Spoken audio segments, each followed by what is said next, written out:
மதுரை மீனாட்சி அரசு கலை மற்றும் அறிவியல் கல்லூரியில் பல்வேறு கோரிக்கைகளை வலியுறுத்தி 11வது நாளாக பேராசிரியர்கள் உள்ளிருப்பு போராட்டத்தில் ஈடுபட்டனர். இதுகுறித்து நமது செய்தியாளர் ஹரிகிருஷ்ணன் வழங்கிய கூடுதல் விவரங்களை தற்போது பார்க்கலாம். யூசிஜி நிர்ணயம் செய்த ஊதியம், பணிக்கொடை, மகப்பேறு விடுப்பு உள்ளிட்ட பல்வேறு கோரிக்கைகளை வலியுறுத்தி மதுரை மீனாட்சி கலை மற்றும் அறிவியல் கல்லூரியில் பேராசிரியர்கள் 11வது நாளாக போராட்டம் நடத்தி வருகிறார்கள். பல்வேறு கோரிக்கைகளை அவர்கள் மையப்படுத்தி இந்த 11வது நாளாக போராட்டம் நடந்து வருகிறது.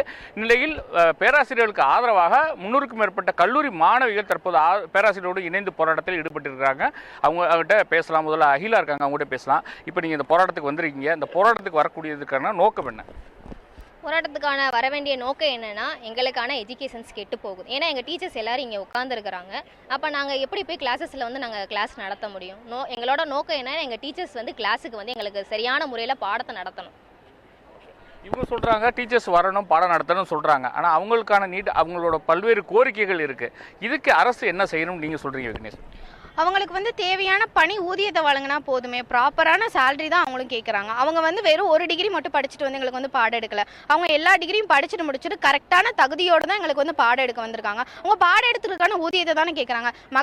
மகப்பேறு விடுப்பு தானே சார் கேட்குறாங்க. அது கொடுக்கலாம் இல்லை சார். அதுக்கப்புறம் அவங்க வயசானதுக்கப்புறம் அவங்க எங்கே வேலைக்கு போவாங்க? எங்கள் காலம் முழுங்க பாடம் எடுத்து முடிச்சுட்டாங்க. அவங்க வயசானதுக்கப்புறம் அவங்க ஒரு பணி முடிஞ்சதுக்கப்புறம் அவங்க ஊதியத்துக்கு அதை தானே சார் கேட்குறாங்க. அதையே கொடுக்க மாட்டேன்னு சொல்கிறதுக்கு என்ன சார் பண்ண முடியும்? இப்போ இதனால இந்த 10 நாள் போராட்டம் நடக்குது, நீ 11வது நாள், கல்வி எந்த அளவுக்கு பாதிக்கப்பட்டிருக்கு?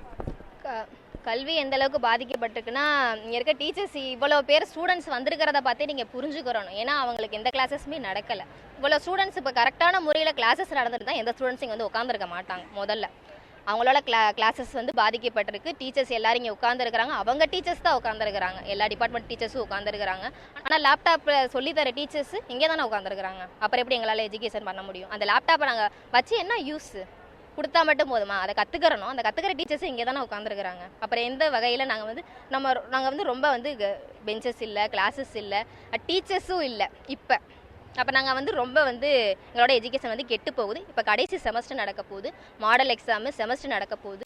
இந்த நேரத்தில் நாங்கள் ஃபெயில் ஆனால் கவர்மெண்ட்டுக்கு எந்த ப்ராப்ளமும் இல்லை. எங்கள் ஸ்டூடெண்ட்ஸோட நாங்கள் தான் ப்ராப்ளம். எங்கள் வீட்டில் தான் பிரச்சனை வரும். நீ ஏன் படிக்கலைன்னு சொல்லி எங்களை தான் கேள்வி. கவர்மெண்ட்டால் எதை கேள்வி கேட்க முடியுமா? முடியாது.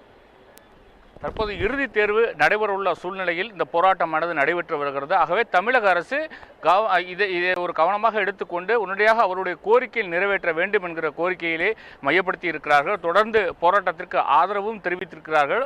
ஏராளமான கல்லூரி மாணவிகள் பேராசிரியருடன் இணைந்து இந்த போராட்டத்தை தொடர்ந்து நடத்தி வருகிறார்கள். ஒளிப்பதிவாளர் திருப்பதியுடன் செய்தியாளர் ஹரிகிருஷ்ணன், நியூஸ் 7 தமிழ், மதுரை.